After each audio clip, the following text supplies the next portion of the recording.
Hey YouTube. So I wanted to take you over some things while you're online shopping. I know I made the video yesterday pointing out that you got to have a eye of a hawk, but today I wanted to kind of share one of my biggest gripes with these online platforms, and that is whenever you look, you say you're looking for something specific. And let me back up just for a second and say I've made videos in the past saying, hey, you want to cast your biggest, best net first because time is of the essence and you don't want to spend hours and hours scrolling looking through stuff that you're not interested in. So you want to use your filters and narrow things down to where you're looking at the best examples of what is in your criteria first. So let's just say you want an SUV, right? And you know you want all-wheel drive or you want front-wheel drive or whatever, right? Then you got to determine what's your mileage limit. What's the maximum mileage you're willing to purchase on a used vehicle with? So all of these things, trickle them down. Now you can set these up in all your filters. Now today I'm on cars.com and I also have Carfax pulled up. So in cars.com and Carfax, well, all of them, you have this section right here, select body style. So I'm already in new and used body style. I haven't set my price yet, but let's go to body styles. So there's 3 categories that I kind of wish they would add more. These sites would add more options to and do a little bit of work and create the segment. And that is in the sedan category. Say you want a sedan, right? And I know at first I said SUV. So let's click on SUV.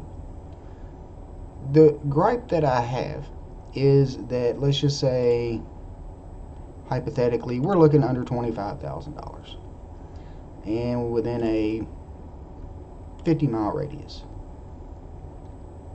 Now, I'm going to hit search. Now, it just populated 2.1 thousand results. That's a lot of vehicles to sort through, folks. Now, we can further narrow that down by a maximum mileage. Now, these are showing everything up to 250,000 miles. Let's just say we want 100,000 miles. No more than 100,000 miles. Well, cutting that out, that's still 1.5 thousand vehicles to sort through in a 50-mile radius. So here's what I think these sites should have is, if you notice, just a very small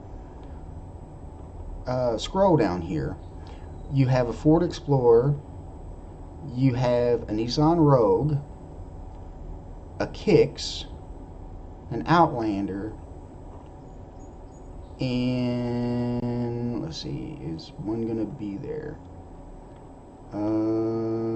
Not yet, but not too far down the line.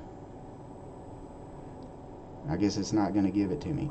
But anyway, the point I'm trying to make is this is a mid-size SUV. This is a smaller SUV, and this is a compact SUV.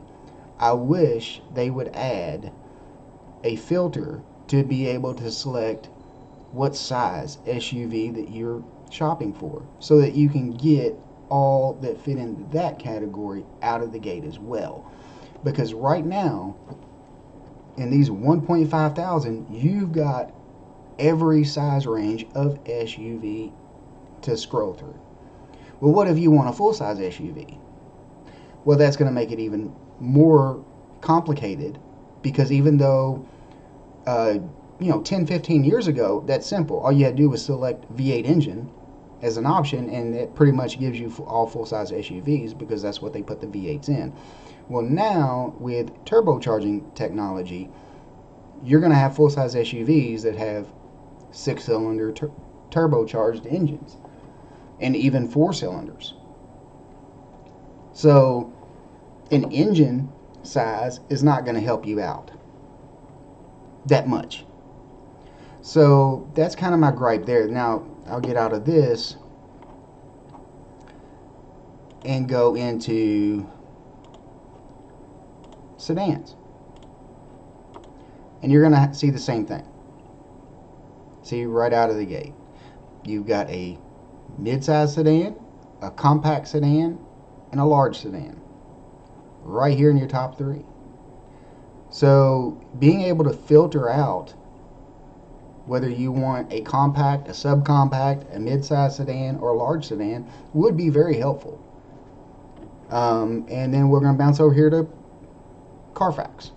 Same thing. You have sedans, you have SUVs, but no way to break that down further into small, mid, large. So these categories here are going to be time consuming to shop within, unless the only caveat to that, the only thing is if you've already determined that you want a specific make and model,